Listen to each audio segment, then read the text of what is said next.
De manhã, todos os chefes dos sacerdotes e os anciãos do povo convocaram um conselho contra Jesus, para o condenarem à morte.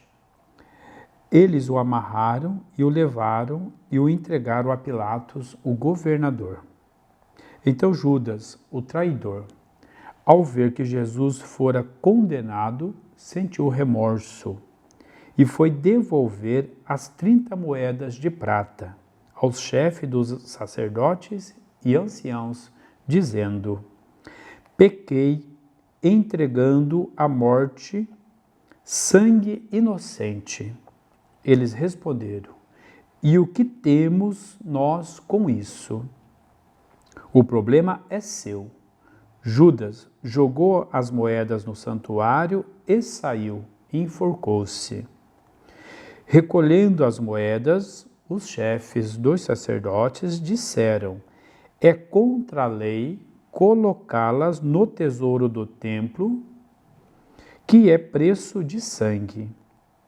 Então discutiram em conselho e as deram em troca pelo campo do oleiro, para aí fazer o cemitério dos estrangeiros. É por isso que esse campo até hoje é chamado Campo de Sangue. Assim se cumpriu o que tinha dito o profeta Jeremias.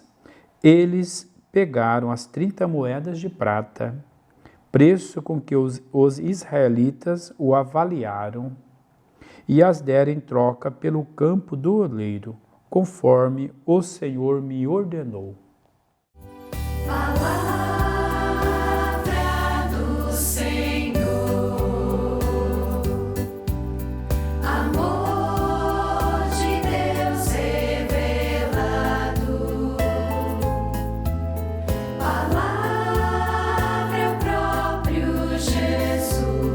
Olá, irmãos e irmãs, novamente nós estamos com a Palavra de Deus, estudando a Bíblia Sagrada através dos nossos grupos de vivência, em família ou mesmo sozinho, você que lê a Palavra de Deus a partir dos nossos vídeos e também do nosso livrinho do grupo de vivência.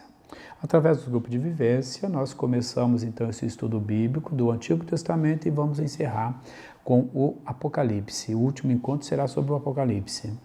Nós estamos vendo os principais personagens dentro de um panorama de toda a história bíblica, a história da salvação. No último encontro, nós vimos a figura de Pedro.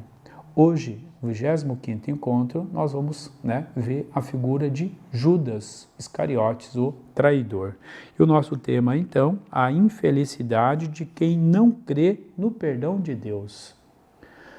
Nós estamos comparando, então, desde o último encontro e esse, Pedro e Judas. Pedro, aquele que também foi tentado, chamou Jesus, a atenção de Jesus, traiu Jesus, dizendo que não conhecia Jesus, negou, e Pedro se converteu. Nós vimos ele se afundando na água, mas ele socorreu Jesus, pediu: Senhor, socorre-me, ajuda-me, cura-me ou salva-me. Hoje nós estamos vendo a figura de Judas Iscariote. Judas era um homem muito importante, possivelmente, porque ele foi aceito como apóstolo. Ele fazia parte dos 12 do grupo dos apóstolos e ele também tinha confiança, porque ele cuidava do dinheiro do grupo. Eles tinham uma bolsa comum, uma arrecadação, dinheiro que se doavam para eles dentro do trabalho, e era Judas que cuidava disso. O evangelista João fala isso para nós. Mas Judas também, ele era ambicioso. Ele vai e oferece, entrega Jesus ao sinédrio, ao sumo sacerdote ou aos anciãos do povo. Seria a elite ou grupo que administrava a religião como poder político dos judeus dentro do Império Romano, à frente ali do Templo de Jerusalém. Ofereceram 30 moedas de prata para Judas entregar Jesus. Os sumos sacerdotes, os soldados romanos, eles não conheciam Jesus, quem era o Jesus. Por isso pediram então que Judas desse um beijo para poder identificar no meio dos outros quem era Jesus. E é por isso que Jesus ainda chama Judas de amigo. Amigo, com um beijo você me trai. Agora então, traído, Jesus é preso. Judas achava que se ele entregasse Jesus, Jesus ia se defender perante o sinédrio, o julgamento, e ia fazer milagre, ia demonstrar o poder que ele tinha, e eles então iriam entender que eles estavam enganados e Jesus certo. Mas ao contrário, ele sabia muito bem quem era Jesus e não queria saber de libertá-lo, porque eles queriam matar Jesus. Em vários momentos o Evangelho diz que eles tramavam contra Jesus, ao ponto que quando o sinédrio manda prender Jesus, diz, é melhor que um só morra, se perca, do que todos eles percam o cargo político que eles tinham de Roma ali no sinédrio. Judas então se arrependeu quando viu que Jesus foi condenado. Houve um julgamento e ele é condenado então a morrer. Judas caiu por si e percebeu o grande erro que ele fez. Foi devolver então ao sumo sacerdote o dinheiro. Essas moedas é preço de sangue. Jogou para os sacerdotes, o sumo sacerdote, os chefes e os anciãos. Ele falou, o que importa? Você já vendeu, você já o traiu, então para nós não tem nada a ver mais se você está arrependido ou não. Só que a lei não permite. Judas diz, Judas jogou as moedas no templo. Então esse dinheiro, os próprios anciãos sabiam, esse dinheiro é um dinheiro injusto, de sangue, de alguém que foi traído. Mas eles tramaram isso. Então, esse dinheiro não deve ser colocado no tesouro do templo como oferta.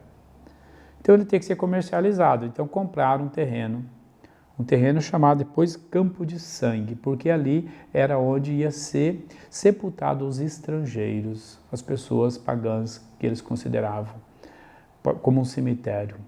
O que nós temos aqui para o nosso encontro é a figura de Judas. E aí o tema, a pergunta que nós temos também é que vocês refletiram. Em que consiste o ideal ou a grandeza do ser humano? Então, se nós olharmos para Pedro e para Judas, a grandeza do ser humano é reconhecer a sua fraqueza, o seu erro e pedir perdão. E ver que a força vem de Deus, ou mesmo de Jesus. Pedro reconheceu isso e pediu, Senhor, salva-me. Judas, no entanto, traiu Jesus. Judas não conseguiu, ele arrependeu de ter lá com o sinédrio entregue a Jesus, mas Jesus já estava condenado agora, não tinha mais o que fazer. Por isso ele vai, entrega, joga o dinheiro e acaba se matando, se enforcando. Então essa é a fraqueza daquele que não reconhece o poder de Deus, ou que não busca ajuda em Deus. Muitas vezes nós também somos tentados a trair, a ser injusto, a fazer tantas coisas erradas. E o poder econômico, político e religioso também trai e comete injustiça. Olha, quem matou Jesus foi os religiosos do seu tempo. Foi quem dominava a religião do seu tempo. Então, não foi os pagãos, não foi as pessoas contra, nem mesmo o Império Romano teve o poder de Pilatos para mandar matar, mas quem entregou Jesus, quem traiu Jesus, foi pessoas muito próximas da religião. O sumo sacerdote era o principal referência religiosa, ele é o sacerdote, é o sumo, ele é o chefe de todos os sacerdotes. Os anciãos são os entendedores da Bíblia. Eles deveriam ensinar o povo a palavra de Deus, as profecias, a lei e os salmos. Eles explicavam a Bíblia para o povo. E, no entanto, é eles que vão condenar Jesus. Porque eles diziam, Jesus ameaça o nosso poder. Então, o interesse econômico e político deles, da religião, o judaísmo, do templo de Jerusalém, é que manda matar Jesus e que mata Jesus. Por isso que é sangue inocente. Jesus, então, trouxe os seus ensinamentos para os seus discípulos. Então, de 12, um vai se perder. De 12, um se perdeu, o Judas, o traidor, porque ele não teve coragem de reconhecer o perdão de Deus, por isso que ele se enforca. Judas se arrependeu de ter traído Jesus e foi lá devolver o dinheiro para quem pagou por ele, mas ele não reconheceu o poder de Deus do perdão dele. Então, por isso que ele se mata, tira a vida. E a vida é dom de Deus. Ninguém pode se matar, ninguém pode tirar a própria vida ou nem matar o outro. Isso vai contra a lei de Deus. O 5º mandamento, não matar. Jesus disse, eu vim para que todos tenham vida e vida em abundância. Então, a defesa da vida plena para todos. Nós agora, na campanha da fraternidade, estamos estudando sobre a vida plena para todos, Então, nós também somos convidados a refletir como é que nós defendemos a vida. e como é que nós somos defensores da vida em abundância no nosso meio, dentro de casa, na nossa convivência e especialmente então na igreja.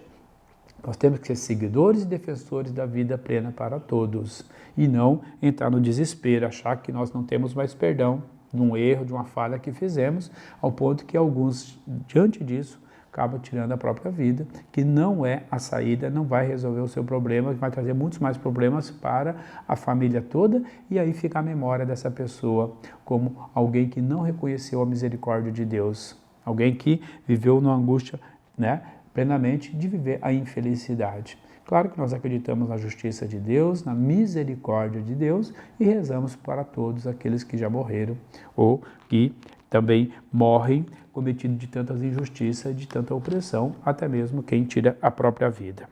Nós estamos já no 25º encontro.